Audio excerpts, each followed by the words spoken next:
اعوذ باللہ من الشیطان الرجیم بسم اللہ الرحمن الرحیم۔ ہمارا اصلی وطن اس موضوع پر بیان ہوگا۔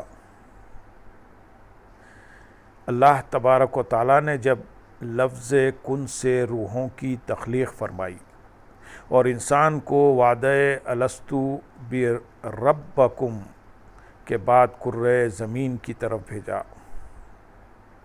تو سب روحوں نے خالو بلا کا اقرار کر کے باری باری اپنا ارتقائی سفر طے کرنا شروع کر دیا۔ اس سے پہلے انسان کیا تھا، اس کی شکل و صورت کیسی تھی، اور یہ کہ اس کی ابتدا کب سے اور کہاں سے ہوئی۔ اللہ تعالیٰ نے اس کی نشاندہی قرآن مجید کی اس آیت کریمہ کے ذریعے فرمائی۔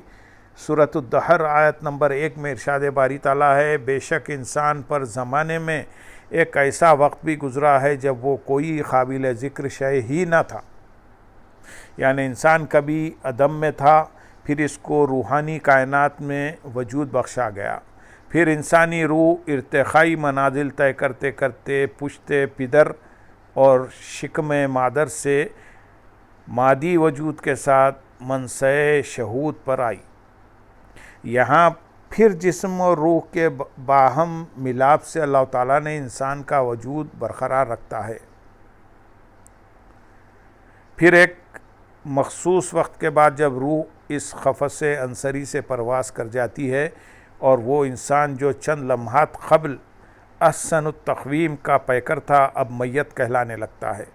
یہاں سے انسانی زندگی کا ایک اور مرحلہ شروع ہوتا ہے جس کا آغاز موت کے بعد ہوتا ہے۔ یہ سب کچھ مشیت الہی کے تحت ہوتا ہے، جس کا ذکر قرآن مجید کی اس آیت مبارک میں یوں ہو رہا ہے۔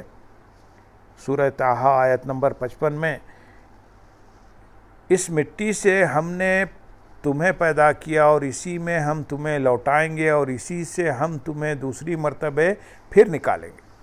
اب سوال پیدا ہوتا ہے کہ حیات انسانی کے ان مراحل یعنی اسٹیجز میں سب سے زیادہ اہمیت کا حامل اور دائمی مرحلہ کون سا ہے، جسے ہم ابدی ٹھکانہ یا وطن اصلی کہہ سکتے ہیں۔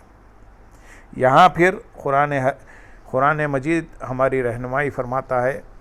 سورۃ المومنون آیت نمبر 39 میں ارشاد باری تعالیٰ ہے، یہ دنیا کی زندگی تو چند روزہ فائدہ اٹھا لینے کی چیز ہے اور اس کے بعد زندگی ابدی زندگی ہے، بے شک آخرت ہی ابدی قرار و قیام کی جگہ ہے۔ وعدہ الستو کی حقیقت اسی دارالقرار یعنی آخرت کے ساتھ انسان کی نسبت اور تعلق کی وضاحت کرتے ہوئے اپنے اصلی وطن کی نشاندہی کر رہے ہیں۔ جیسا کہ اوپر ذکر ہو گیا ہے کہ انسانی زندگی عالم امر میں اللہ کے لفظ کن سے شروع ہوئی اور اللہ تعالیٰ نے انسان کو یہ حیات دنیاوی کسی خاص مقصد کے لیے عطا کی ہے، اور وہ مقصد یوم الست کے وعدے کے مطابق رب العالمین کی بندگی ہے۔ پس جب تمام مخلوق نے عالم ارواح میں الستو بربکم کے سوال پر بلا کہہ کر اقرار بندگی کر لیا تو اس آزمائش کی تکمیل کے لیے اسے اس مادی وجود کے ساتھ اس دنیا میں بھیجا گیا۔ چونکہ یہ دنیا دارالعمل ہے، اس لیے اس مرحلے کی اہمیت آزمائش و ابتلا کے لحاظ سے مرکزی قرار پائی۔ انسانی زندگی کے 3 بڑے مراحل یہ ہیں: 1 عالم ارواح، 2 دنیاوی زندگی اور 3 حیات بعد از موت۔ ان میں پہلا مرحلہ قبل از ولادت سب کے لیے یکساں ہوتا ہے۔ پھر اللہ رب العزت نے انسان کو عقل و شعور کی دولت سے سرفراز فرما کر دنیا میں بھیجا تاکہ وہ اس کے ذریعے دین حق سے اللہ تعالیٰ نے اپنے اولوالعزم انبیاء و رسول کے ذریعے واضح دلائل اور روشن براہین کے ساتھ دنیا میں بھیجا پر ایمان لائے، پھر دین حق پر ایمان لائے، پھر دین حق پر ایمان لانے والوں اور اس کو ٹھکرا دینے والوں کے لیے تیسرے مرحلے میں فرق و امتیاز اور جزا و سزا مشیت یزدی قرار پایا۔ یہ تینوں ادوار جو مل کر انسانی زندگی کا دائرہ مکمل کرتے ہیں، ان میں سب سے خلیل اور مختصر بلا شبہ یہی درمیانی عرصہ حیات یعنی اس دنیا کی چند سالہ زندگی ہے۔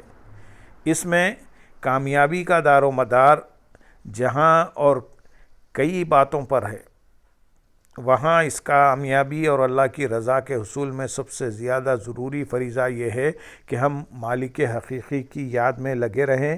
اور کافر اور مومن میں فرق ہی یہ ہے کہ کافر موت کو زندگی کا خاتمہ سمجھتا ہے، جبکہ مومن موت کو وصال یار کا ذریعہ سمجھتے ہوئے ہمیشہ خالق حقیقی کو یاد کرتا رہتا ہے اور اپنے آغاز و انجام کو ملحوظ خاطر رکھتا ہے۔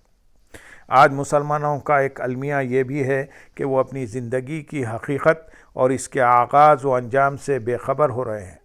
نہ انہیں اللہ کے ساتھ کیا ہوا وعدہ بندگی یاد ہے اور نہ ہی وہ اپنے اصل وطن جو عند اللہ ہے کو مد نظر رکھے ہوئے۔ مسلمانوں کے لیے ان کا اصل وطن یہ دنیا نہیں بلکہ یہ تو ان کے سفر کی ایک منزل ہے۔ وطن اصلی وہ ہوتا ہے جہاں آدمی پیدا ہوتا ہے اور اوائل دور گزارتا ہے۔ مثلاً کوئی شخص پڑھ لکھ کر جوان ہونے کے بعد ملازمت وغیرہ کے سلسلے میں کسی دوسرے شہر یا ملک میں چلا جاتا ہے، حتیٰ کہ اگر وہ ہندوستان کا رہنے والا افریقہ، یورپ یا امریکہ چلا جائے اور وہاں جا کر اسے شہری حقوق بھی مل جائیں، لیکن اس کا اصل وطن پھر بھی ہندوستان ہی رہے گا، کیونکہ یہاں اس کی زندگی کا ابتدائی حصہ گزرا ہے اور یہاں ہی وہ پیدا ہوا ہے۔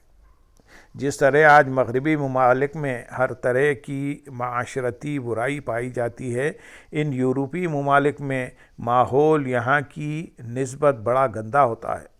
وہاں فسق و فجور، شراب نوشی، بدکاری اور کفر و شرک جیسی غلاظتیں عام ہیں۔ وہاں باہر سے آ کر بسنے والے لوگ دو طرح کے پائے جاتے ہیں۔ ایک قسم ان لوگوں کی ہے جو یہاں سے جا کر اپنے آپ کو اس ماحول میں رچا بسا لیتے ہیں، نتیجہ وہ اپنی اصل سے بے خبر ہو جاتے ہیں۔ انہیں یہ بھی معلوم نہیں ہوتا کہ ان کا اصلی وطن کہاں ہے اور وہ یہاں کیسے اور کس لیے آئے تھے۔ اسی حال میں جب کسی وطن فراموش کے دروازے پر موت دستک دیتی ہے اور وہ موت کے آگے سر تسلیم خم کر لیتا ہے تو اس کے ورثاء اس کی مردہ لاش یعنی ڈیڈ باڈی کو اٹھا کر وطن واپس بھیج دیتے ہیں۔ اب اس کی سب جائیدادیں، گرین کارڈ اور اولادیں وہیں رہ جاتی ہیں اور اس کا مردہ ڈھانچہ پھر اسی وطن آتا ہے جس کو وہ بھول گیا تھا، جس کی تہذیب و اقدار سے وہ نفرت کرتا اور اسے حقارت سے دیکھا کرتا تھا۔ آج ہزاروں واقعات اس تلخ حقیقت کے شواہد ہیں کہ دیار غیر میں جا کر اپنا اصل وطن اور اس کی ثقافت و تہذیب بھولنے والے جب تک زندہ رہتے ہیں،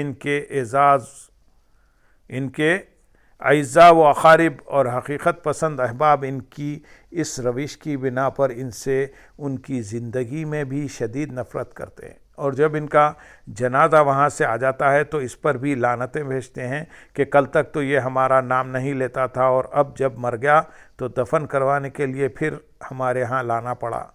یا بصورت دیگر اگر بعد از موت اس شخص کو وہاں رہنے دیا جائے تو بعض اوقات اس کا جنازہ پڑھنے والا کوئی نہیں ہوتا، نتیجتاً اس کو وہاں ہی عیسائیوں کے قبرستان میں تجہیز و تکفین اور مسنون اسلامی طریقے کے بغیر دفن کر دیا جاتا ہے۔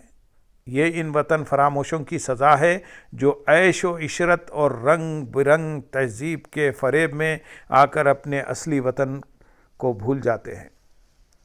پھر ہر جگہ نفرتیں ان کا استقبال کرتی ہیں اور اپنے بھی بھول جاتے ہیں۔ اس کے برعکس دنیاوی اعتبار سے بھی باعزت اور اچھے لوگ وہی تصور کیے جاتے ہیں جو دیار غیر میں جا کر بھی اس درمیانی عرصے میں اپنی اصل نہ بھولیں۔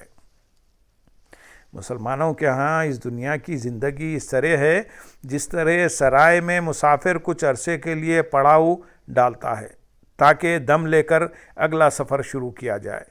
اسی لیے اقبال نے موت کو حیات کا خاتمہ نہیں بلکہ اس کی تجدید کا نام دیا ہے۔ موت تجدید مذاق زندگی کا نام ہے، خواب کے پردے میں بیداری کا ایک پیغام ہے۔ شومئی قسمت کہ ہم نے اس سرائے کو جو ہمارے سفر کی ایک منزل تھی دائمی ٹھکانہ سمجھ لیا، اسی کو وطن بنا لیا اور اسی وطن نے شعور و نظر سے غائب کر دیا۔ اصلی وطن شعور و نظر سے غائب کر دیا۔ ہمارا کاروان حیات اسی روز و شب میں الجھ کر رہ گیا۔ ہم اپنا مقصد اولین بھول گئے، حالانکہ حضور صلی اللہ علیہ وسلم نے فرمایا تھا کہ زمین میں اس طرح زندگی بسر کرو جس طرح ایک مسافر وقت گزارتا ہے۔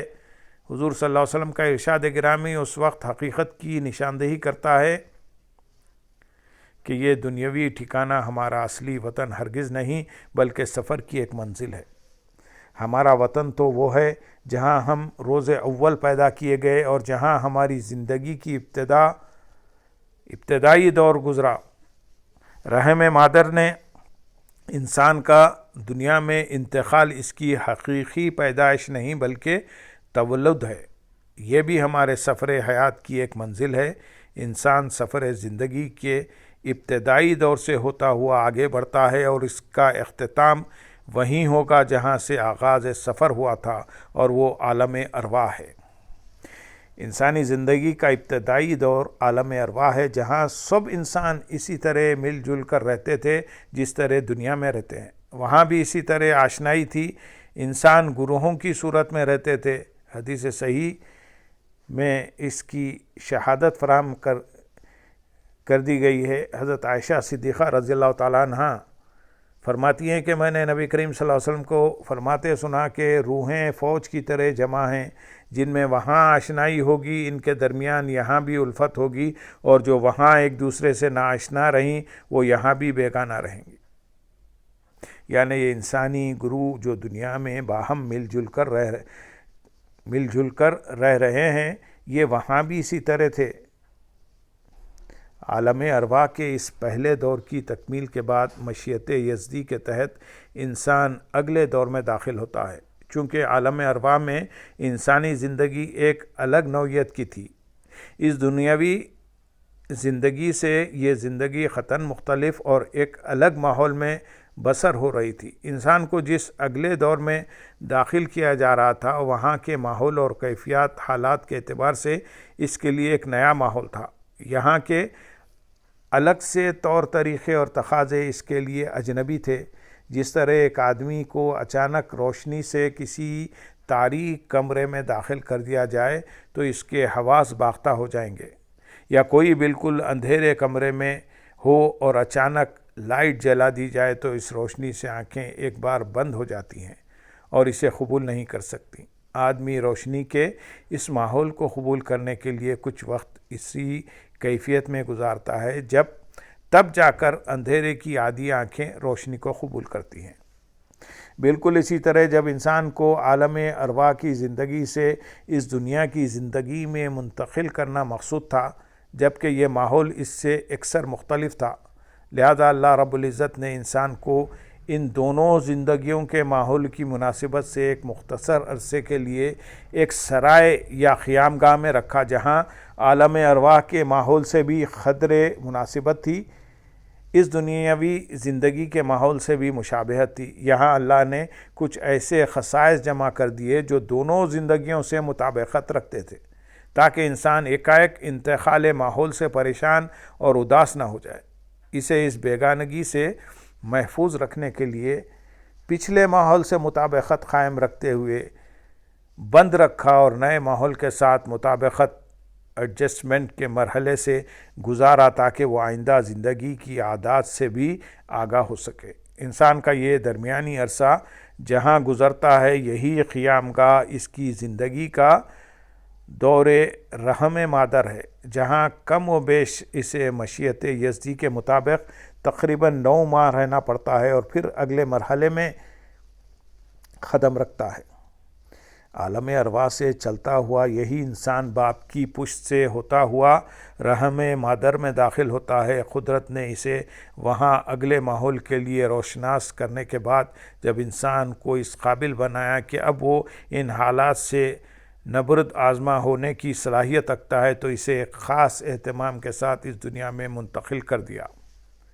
بطن مادر سے تولد کے بعد اس عالم ناسوت میں داخل ہونے کے مرحلے کو ہم اپنی زبان میں پیدائش کہتے ہیں، حالانکہ یہ زندگی کے سفر کا ایک دروازہ اور مرحلہ ہے۔ یہ محض اس لیے کیا گیا کہ اس کی حیت ظاہری تبدیل کر کے اسے دنیا میں بھیجا جائے، کیونکہ مجرد روح کو ایک جسم کا لبادہ اڑھایا جا رہا تھا، اس لیے تبدیلی رحم مادر کے پردوں میں کی۔ بائیں وجہ بطن مادر سے پیدائش انسان کی حقیقی پیدائش نہیں ہے۔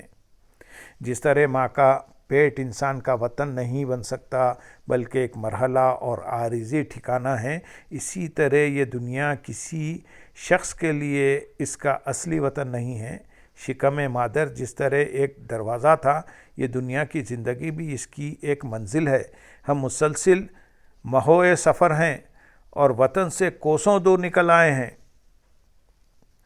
یہ الگ بات ہے کہ اس کا کاروان حیات کے مسافر اپنے اپنے اختیار سے چل رہے ہیں۔ کوئی اس منزل کو 1 ماہ میں اور کوئی 5 سال میں طے کر لیتا ہے، کسی کو 50 سال گزر جاتے ہیں اور کوئی 100 سال میں اس کو مکمل کرتا ہے۔ تاہم ہر ایک تیزی سے اپنا متعین وقت گزار کر اگلے دور حیات میں داخل ہو رہا ہے۔ قرآن حکیم میں مذکور وعدہ الہی کے تحت انسان کو کل نفس ذائقۃ الموت اور کل من علیہا فان کے مرحلوں سے بھی گزرنا پڑتا ہے۔ موت بلا شبہ ایک دائمی قطعی اور ابدی حقیقت ہے، اور اس کے مضبوط پنجے کی گرفت سے کسی ذی روح کو مفر ممکن نہیں، مگر یہ موت انسانی زندگی کا خاتمہ نہیں بلکہ یہ تو تجدید حیات کا نام ہے۔ حضرت علی رضی اللہ تعالیٰ عنہ نے بھی اس حقیقت کی تصدیق ان الفاظ میں کی ہے۔ آپ فرماتے ہیں، لوگ موت سے مکمل غفلت کی نیند سوئے ہوتے ہیں، اور جب ان کی موت آتی ہے تو یہ بیدار ہو جاتے ہیں۔ گویا وطن اصلی کو فراموش کر بیٹھنے والے کو موت کے بعد اس کی یاد آئے گی۔ اس لیے موت کو اختتام حیات نہیں بلکہ سبب دعا میں حیات سمجھنا چاہیے، کیونکہ اگر اس کو انسانی زندگی کا خاتمہ سمجھ لیا جائے تو انسانی زندگی کے مقصد کا تعین ہی نہیں ہو سکتا۔ بقول اقبال، زندگی کی آگ کا انجام خاکستر نہیں، ٹوٹنا جس کا مقدر ہو یہ وہ گوہر نہیں، موت کے ہاتھوں سے مٹ سکتا اگر نقش حیات، عام یوں اس کو نہ کر دیتا نظام کائنات۔ ہے اگر ارزاں تو یہ سمجھ اجل کچھ بھی نہیں، جس طرح سونے سے جینے میں خلل کچھ بھی نہیں۔ آہ غافل موت کا راز نہاں کچھ اور ہے، نقش کی پائیداری سے عیاں کچھ اور ہے۔ جس طرح پیدائش ہماری اصلی تخلیق نہیں بلکہ دنیا میں آنے کا ایک دروازہ ہے، اسی طرح موت بھی زندگی کا خاتمہ نہیں بلکہ اگلے دور میں داخلے کا دروازہ اور راستہ ہے۔ ایک دروازے کا نام ولادت ہے، دوسرے کا نام موت، اور تیسرے کا عالم برزخ یعنی قبر میں۔ یہ سب منازل ایک گھر سے دوسرے گھر منتقل ہونے کا سبب ہے۔ اللہم صلی علی سیدنا محمد وعلی آل سیدنا محمد وبارک وسلم۔ سامعین، اس کا تسلسل انشاءاللہ ہم اگلی نشست میں کریں گے۔ وآخر دعوانا ان الحمدللہ رب العالمین۔ سبحان ربک رب العزت عما یصفون وسلام علی المرسلین والحمدللہ رب العالمین۔ السلام علیکم ورحمۃ اللہ وبرکاتہ۔